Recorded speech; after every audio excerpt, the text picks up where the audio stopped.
rear end and the axles are 100% stock. But everything else has been changed. Like it's got. How much do you think that that back axle and everything, all the rear can take? Can it take this? No problem? No.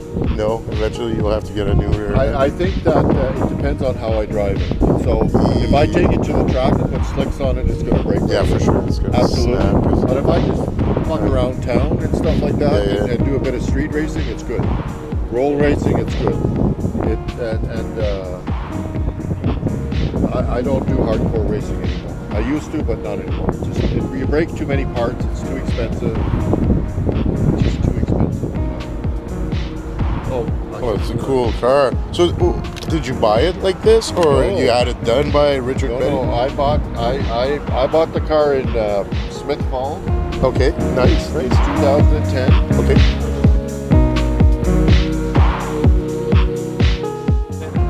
And that's what it looked like when it was stock. Yeah, it's a 2010, and I bought it stock in 2013.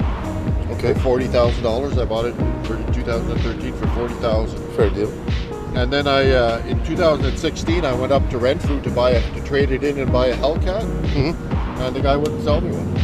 They had 6 Hellcats up there, and he said, "No, we're not selling them. They're all for the military guys." In Pembroke, where the base is, right? He said they're all for the military guys, and I got really pissed off at him. I said, "Fine, I'll build a faster car."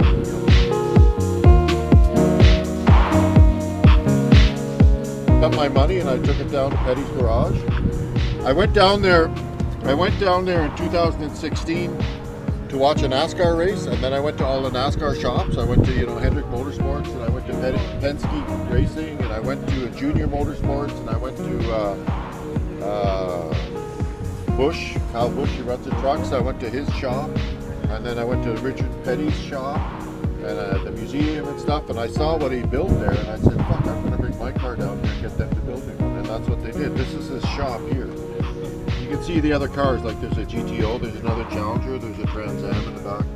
So it's actually your block. It's the original 6.1 in there, It's right? the original 6.1 block. Right. So here it is. That's the back cradle. This is the front cradle without the engine in it.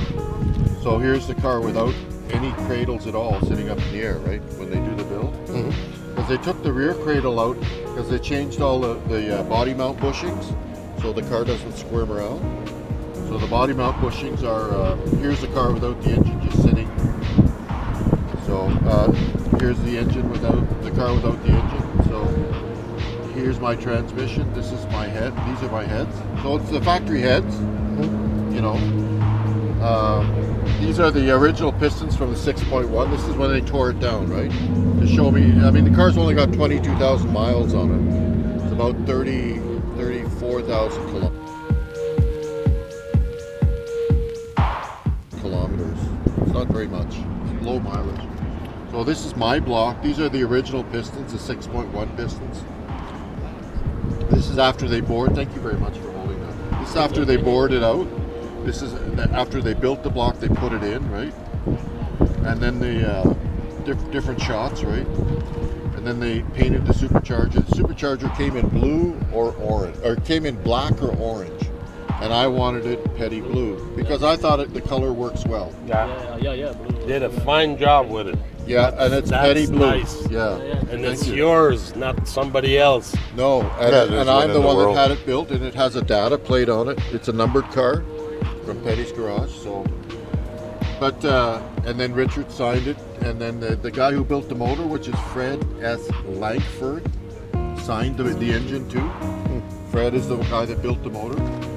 So, and they hand built this here. You can see that where they hand built that stuff. So, the very, very good craftsmanship down there. So, it's got the Petty's Garage strut brace in the front and in the back. Underneath there, let's see what else have we got here.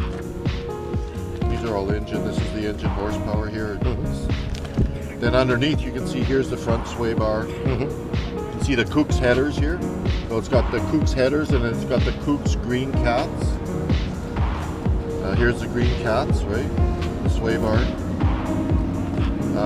MagnaFlow 3-inch. It's a 3-inch MagnaFlow exhaust. Yeah, 3-inch. It's got the Petty's Garage coilovers these are the left and right back. Here's another shot. It's got the coilovers in the front. You can see that here, and they're 30 position adjustable. They come from Pedders. I don't know if you've ever heard of Pedders, but Pedders is a suspension company that makes suspensions for Australian cars and GTOs and Challengers. So Bigger cars. yeah, so you can see here the coilovers and sway bars. You can see the subframe connectors here. Wow. And then it's got a transmission brace with a drive shaft safety loop on it, so the drive shaft doesn't kill me. And then it's got the gauges. There's air, fuel, exhaust temperature, and boost. It's got the headrests. It's got the stripe. It's got the Dodge bike.